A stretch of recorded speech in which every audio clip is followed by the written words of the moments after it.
Welcome to Spotlight ETSU. I'm your host, Carrie Oliveira. Today we'll be speaking with Rachel Ward and Carter Florence, students in the College of Public Health. Rachel founded the ETSU Farmers Market last year. Her research focuses on the barriers that rural women face in accessing healthy food.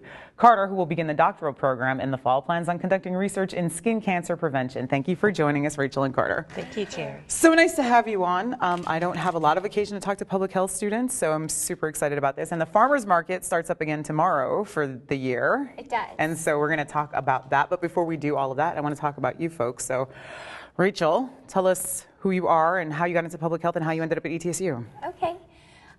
So I'm a second-year doctoral student in the College of Public Health in their Department of Community and Behavioral Health. Mm-hmm. And I... COBH. COBH. Yes. And so I came here because I'm really interested in this region in Appalachia. I love it for its natural beauty, but You're I'm not really from around here, though. I'm not. I grew up in Raleigh, North Carolina. Went to school in Chapel Hill, Raleigh area, and ended up moving to Asheville with my husband a couple years ago. And I do. I commute. I can handle it for a finite period of time. Yeah, so. definitely that would not be okay. Right. So, yeah, that's where I'm here enjoying the program. How did you decide you wanted to study public health, community health, all that? Well, it was kind of an evolution of interest, mostly that started in my undergraduate training. Just began to realize that I have very broad interests, and it was very difficult for me to just choose one particular subject area. And that's one of the beauties of public health is you get a skill set that allows you to address a broad range of issues. So throughout my career, I anticipate being able to work on a lot of different things. That's cool. So I think there are a lot of challenges in public health, so it's really exciting. We were just talking about some of the behavior change theories and some of the obstacles to introducing healthy behaviors into communities, but I like the challenge. I think it's interesting. It makes something worth doing, right? It does. Carter, such a great name. Thank you. How did you get here? So I grew up in eastern Kentucky in the kind of the southeastern coal fields. Tell me where. Hazard, Kentucky. Hazard, Kentucky. Hazard, Kentucky. Yes, indeed. My dad was from a very large town, Norfolk, Virginia, and had never lived in a town larger than 500,000. And after medical school, he was posted by the federal government in Hazard, Kentucky, actually in a little place called Home Place, Kentucky, which to go from Norfolk to Hazard. Was a culture shock. Oh, to say the least. Yes. So I grew up in a very different environment, very small town. That explains your accent, by the way. Thank you. It's sort of a hybrid of yeah, Kentucky and Northern Virginia. And I will say, when I talk to people, it comes out a lot more. Yeah.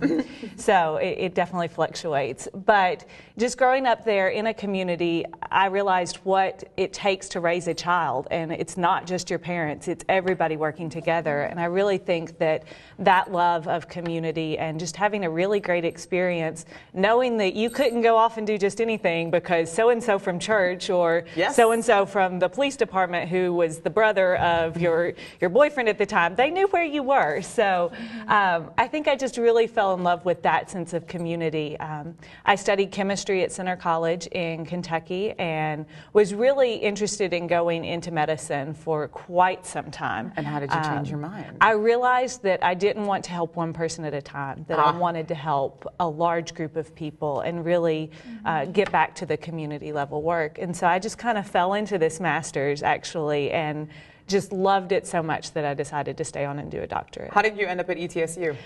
So my father actually teaches at Quillen. Oh, okay. And so that's how I moved here as a senior in high school. So this was my home base for 10 years of travel between college, and then I taught chemistry and physics in New Orleans, Louisiana for a couple years. I baked in Louisville. That's a sentence I'll never say sincerely. It's not one that I was definitely, it was a challenge. It's probably the most challenging thing that I have ever done in my life. Teaching people physics? Teaching high school girls physics. It was just amazing.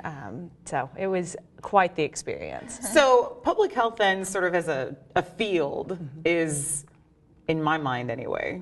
So you made a really good point about not wanting to help one individual at a time. So it's about community level. So it's sort of a sociology meets medicine meets communication, really, because you can't do an intervention or persuade people to do something or get access to something unless you can interact with people. So that's kind of a big deal. It is. That's awesome. That's super cool. So let's talk about the farmers market, Okay. because I have been confused for a long time as to how it is a public health student ended up creating a farmers market. I'm unclear as to how all that ended up transpiring. Sure. So tell me about the backstory. I'm a little unclear myself about how this all happened. So I came here in fall of 2011. Yes. And early in that semester, my first semester here, really started to want some more variety and lunch options on campus.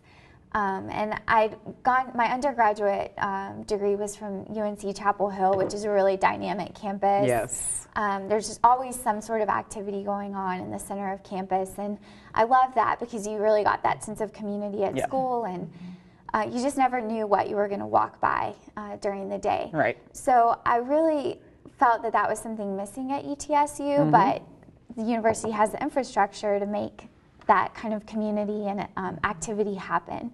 So I'd heard through a friend about someone who started a campus farmers market in North Carolina at NC State, and I thought that was such a clever idea and such a neat way to introduce the campus to good food, to local food. And so I started investigating if that would be a possibility here. I was looking for some sort of project anyway.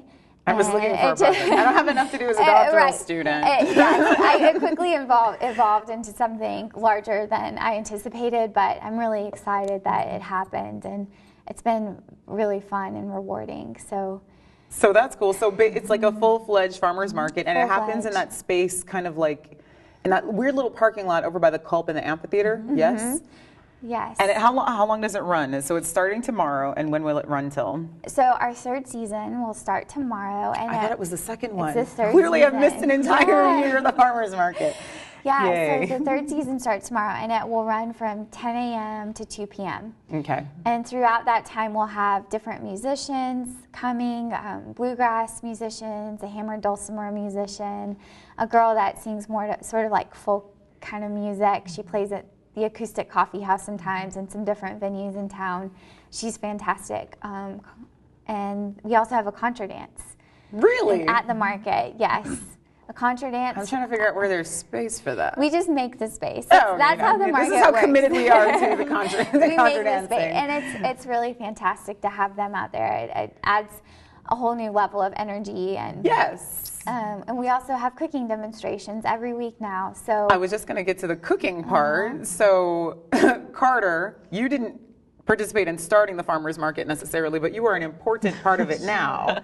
And you apparently, on the farmers market's blog, which is thefarmersmarket@etsu.wordpress.com. Yes. You contribute a recipe a week. I do. And does your chemistry background have anything to do with your ability to do recipes? It actually does. I would not be surprised. I mean, Alton Brown on the Food Network. Yes. Yeah, he's absolutely. A chemist. He is. So there is a great link between chemistry and cooking, and that was when I taught chemistry. I was at an all-girls school, and me too. Getting girls really excited about science is actually a very difficult thing to do. And so one of the things that I did was I started doing a cooking lesson with them and explaining the chemistry behind it. And I mean, it was fabulous. My girls were so dedicated and interested in that. We did Charles's gas law with chocolate souffles. We did emulsions with hollandaise sauce and did eggs Benedict for their parents. Yeah. It was just a lot of fun. And so, see, I never think of an emulsion as a chemistry thing. It's definitely a food thing. It's chemistry. But it's chemistry. It's totally chemistry. So I've always loved cooking, and I've loved food. And growing up actually in Eastern Kentucky, there weren't a whole lot of food options to go out to eat. So you learned how to cook. And so that's really how I learned how to cook. And I've just kept that going and just enjoy being in the kitchen and creating things. And so Rachel approached me, I guess at the beginning of last season, about doing the blog, and I said absolutely. And sure. So it's great fun. So you contribute a recipe a week, and I was just flipping through some of the archives, I guess, from last season. and you guys keep talking about the pizza. I didn't run into a pizza recipe yet, but there was a It's on vegetable there. soup and all kinds of other things. And we were talking before the interview started, and I said there are no amounts on the recipes, which for people who don't cook can be very intimidating, right? It's like, okay, so you tell me I need Swiss chard A. I don't know what that is. And B, I don't know how much I need. Yeah. So if a person talking about access to healthy food and making better food choices, how should a person approach reading your recipes so that they can cook with your beautiful chemistry / foodie background? With a grain of salt. Yes, indeed. Actually, salt is my public health vice, I think, because I adore salt. It's yummy. It's so good. And I can just sit there and eat it like Salt on a lick, spoon. like It's a just, hamster. I know that I eat entirely too much salt, but I have low blood pressure, so we're going to go with that. So until my doctor tells me no.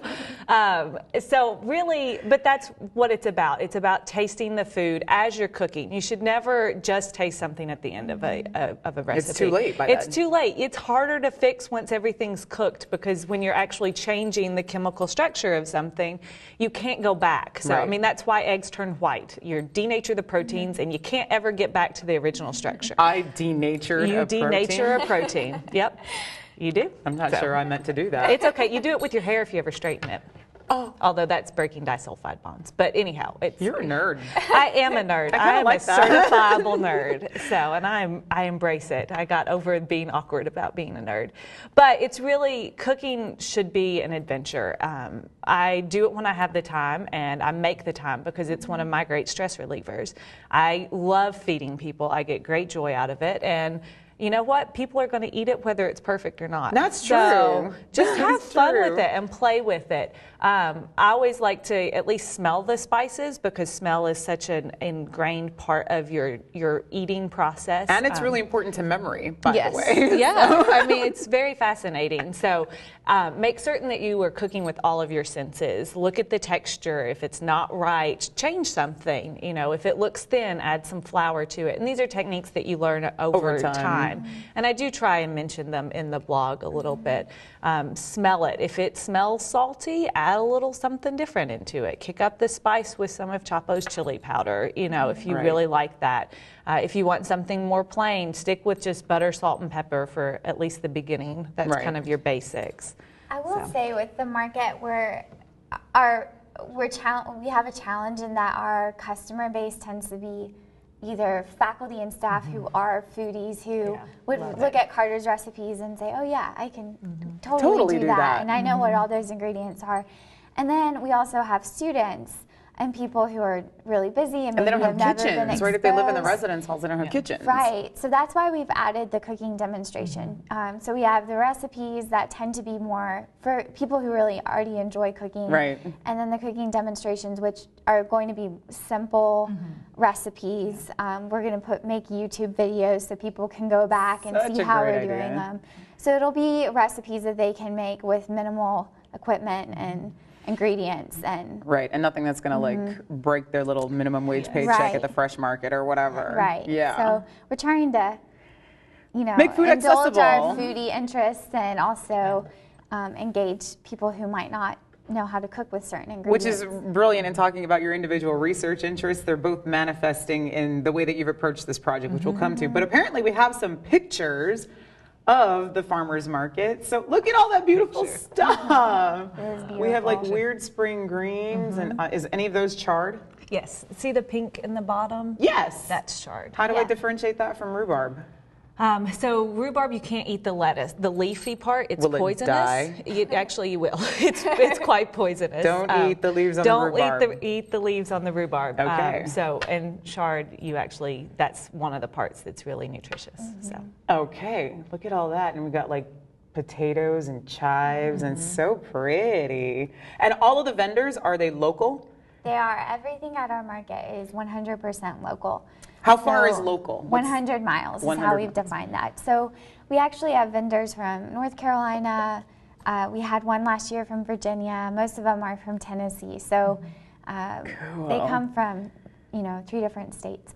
That's neat. And this is the contra dancing. This is the contra. This was our last market in the fall, and the contra group came out and we did a few dances, and it was a very beautiful day. And you can see in the background we have live music every single week, mostly from students of the old-time bluegrass and country music studies program. Look at that bass. That bass is bigger than the girl playing it. It is. I love that. She is fabulous. She is great. I love basses anyway. What else do we have here? So contra dancing. So I can learn how to cook and contra dance and get Swiss chard. More musicians. Oh, banjos. Most glorious thing ever. Before I moved to Tennessee, I had no idea that I was into banjo music. It is possibly the greatest thing alive. It's great. So that unto itself is reason enough. It is. For me to go visit Free the farmer's music. market. Free music. Up to Really 5 great acts music. a day. Yes. So you can't Yeah. find that on any other campus in America, I'm sure of it. I was walking, one of the first experiences I had that made me feel very at home on this campus was walking across campus, and I was walking by Brooks Gym, and there was somebody in the building near a window playing a mandolin. And I went, oh yeah, this is awesome. Right. Nowhere else in the country, I don't think that would be something possible. So you can go to the farmer's market and get chard or whatever. What is that? So that's a tomato tart. Beautiful. Thank you. So I adapted that recipe last year for the farmer's market. So it's a pastry crust with a little bit of Parmesan cheese and fresh herbs in it. Pastry crusts are so much easier to make than people think. They It's really true. are. So don't be scared of it. And then it has a fresh goat cheese from Oak Moon Creamery filling, and then fresh tomatoes and basil. What if I don't like goat cheese? If you don't like goat cheese, change it. Put something different Ta-da, in it. that's how you cook, kids. Cream Like- cheese, if you prefer cream cheese, that's I'd very probably put feta. doable. Yeah, feta. feta. The feta I love. Yes. So, yeah. That was probably the most beautiful food thing I have ever seen in my entire Thank life. you. I Are there, remember eating that at a dinner Yeah. party. what do we have here? So this was when I was in Vietnam last May. I adore traveling, and one of my college professors from my undergraduate was on Fulbright in Hanoi and invited me to come spend some time with him and his wife. So they took me to some of the street foods, and this is just, I just love this picture so much because they use what's available to them, and they Yes. have amazing food, and they just cook it over an open flame, and these were the best spring rolls in Ever in the They were just whole world. amazing. But this, what I love about this is that the cultural feature there is directly translatable to eating in East Tennessee. You use what you have, and you cook by whatever means are accessible to you. Absolutely. So we create a farmer's market, we bring ingredients to you, and there are like hibachi grills on campus behind the residence halls. Yeah. You can make You spring can rolls. make spring rolls. Like, you this. can do this, as long so. as you avail yourself to the resources. But again, Yeah. convincing people to do so is a different thing entirely. We'll come to that though. What do we have here? This is Angkor Wat in Cambodia. So on the same trip, Yeah. I spent 3 weeks. I was 2 going to say it weeks would be in really Vietnam, inefficient to and go to then- Vietnam and then go back to Cambodia. The 24-hour plane ride is a little much. Unnecessary. But this was a dream of mine to be able to go to Angkor Wat, and so I actually had seen the sunrise over it. Angkor Wat is one of these amazing, underrepresented phenomenons of the world, I think. And so it was built at an unknown period in time. It's where Lara Croft's Tomb Raider was filmed in one of the sites there. So That just got people really excited. yeah, I'm trying to relate it back to where it was. But Angelina Jolie swung around those columns. yes. But this is a very sacred site, and just it was amazing. And having an appreciation for that, and again tying it back to food, like having some reverence for the culture. Is we had Fred Sauceman on our last episode, and he was talking about Appalachian food culture, barbecue in particular. We had like a 20-minute conversation about barbecue. But I mean, the food is a record of the culture someplace, and how you use it and whatever else. So sort of transitioning out of the farmer's market into more what you all do. So, Rachel, you are interested in helping, especially Appalachian women, rural women, get access to healthy food. What is the biggest barrier to making that happen? Well, there are a number of barriers. In a community I worked in last summer in Madison County, North Carolina, it was really distance. So these women oftentimes live an hour away from the closest grocery store. Why are there no grocery stores close by? That's part of what I hope to address in my research and my work is finding innovative ways to make food more accessible in those communities, be it through farmers markets or produce stands, or encouraging community gardens or home gardens. So it was really interesting to speak with these women because they did face significant barriers to just getting groceries. But a lot of them, young women, were talking to me about how they can food and they have their own gardens and they have these coping mechanisms that really seem to be lost in most places in America. So that's one of the neat things about Appalachia is there's sort of a resilience and some interesting ways of dealing with hardship that you might not find in other places. So if you have to drive an hour to get to a grocery store, and you aren't one of these folks who like has adapted and coped by like growing your own food and canning and whatever else, what are they eating? So that's part of, you mentioned earlier the link between not having adequate access to food and obesity. And it's kind of a paradox. It doesn't make sense that not being able to access food would lead to obesity, but we find that a lot of these people end up eating really foods that are low in nutritional value, right? High in calories, lots of carbohydrates. Because it's cheap. Because it's cheap and it's not going to perish. So you're not eating those fresh fruits and vegetables. You're eating lots of carbs, basically, and high-fat foods. So that's part of the problem. That's something that we hope to address. I hope so too. So talking then about coping, growing veggies and canning them is sort of just like, you know what, this is tension relief for me. And I'm gonna like can these, whatever, I don't can anything. I'm from the burbs, we don't do that sort of thing. But your research, Carter, is related to like coping and stress but in adolescents. 6th, 7th, and 8th graders, is that right? And so why are we worried about stress in children? How stressed out can children be? Right. Well, I am a firm believer that you need to take care of the next generation and the passing generation. So I really feel like it's our responsibility and duty to take care of those, of our elders and of our children. And through an interprofessional rural track research course that I took last year. Okay, let's just stop and revisit those syllables. There's a lot of words in there. Interprofessional. What? Interprofessional, meaning not just public health practitioners. So this was research that was done. Why didn't you guys just use the word interdisciplinary like everybody else does? Well, so that's a very interesting debate that's going on in the interprofessional community. And part of that is that disciplines are more, at least my understanding of the debate is disciplines are more when you're in school, but we're really training to be professionals in the workforce. And so specifically for health science people, there is a specific profession that you are going into. Right, and the cell sciences could be considered a discipline unto itself. Right, and so being interprofessional means that your nurses can work with your doctors, can work with your public health practitioners, can work with your clinical and rehabilitative health science people. Check. So really, this was a great opportunity to get all of these students under one roof, and you talk about timing and just logistically it was a little bit of a nightmare, but it enhanced the research so much because you drew on all of their interests as well. And so I mean, just the two of you sitting here are just a fascinating combination, and nothing bad is going to come from that, right? Right. I mean, so somebody who's interested in food access and somebody who's interested in chemistry and cooking and stress, beautiful things will come out of it. More of that, right? So you have a whole bunch of people working in this field. And so you guys were focused on studying stress in adolescents. Yes, as a means of reducing risky youth behaviors. So was your research particularly focused on rural adolescents? Yes, it was. It was specifically rural. And so students face a lot of tough decisions in high school. It's a time of experimentation. It's a time of growing. I mean, we all remember how awful high school was. Certainly. And it was just a dreadful time. And so we found in previous research that it's too late to intervene in the high school level. By that point in time, they've already made their decision. They've already started doing, smoking or trying drugs or laying in the tanning bed excessively. They've already started doing that. And so looking at the younger students as a potential way of intervening and teaching them some life skills.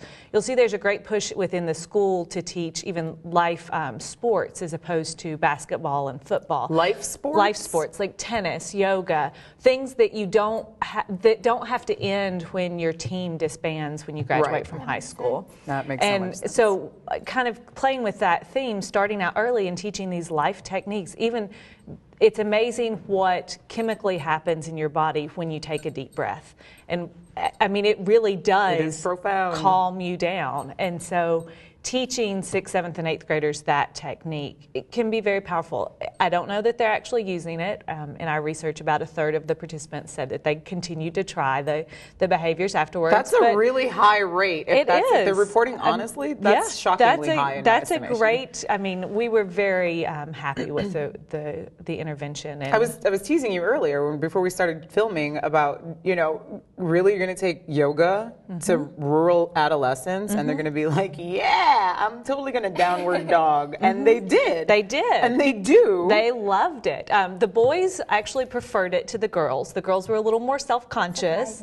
Well, if you think a girl putting her little butt up in the air for downward facing dog, it's a little much. But it was great seeing these football players up in mountain pose trying to stay there and balance and just focus on their breathing. And I bet their football got better. Yeah. I mean, their flexibility would improve. Right. So it's been long proven that football players who take ballet lessons are more likely to catch the ball and run faster. Exactly. So, and yoga. Cross-training, absolutely. Heck yeah, that's so cool. Yeah. So when I was a master's student at Hawaii, we did this huge population study of substance use, and the youngest I think we surveyed was 6th graders, 6 through 12.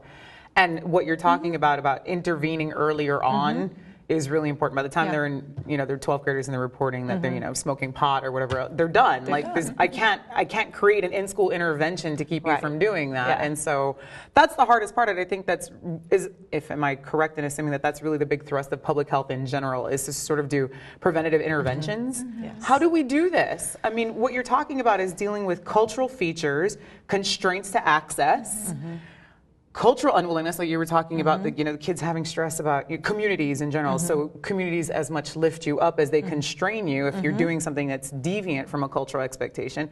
How do we go about accomplishing anything in that environment? I think what Carter mentioned earlier about interprofessional work is critical, because if you just focus on any of these issues, if you're myopic in the way that you look at them, then you will become overwhelmed and you'll spend your whole life making very little progress, because these are difficult things to change. But that's where the interprofessional approach is so much better, and it has such a great impact if you can address these challenges from a number of angles. So you talk about being myopic, right? So even just perspective changes, and we don't mean to be myopic necessarily, right? No. We just see the world from our standpoint.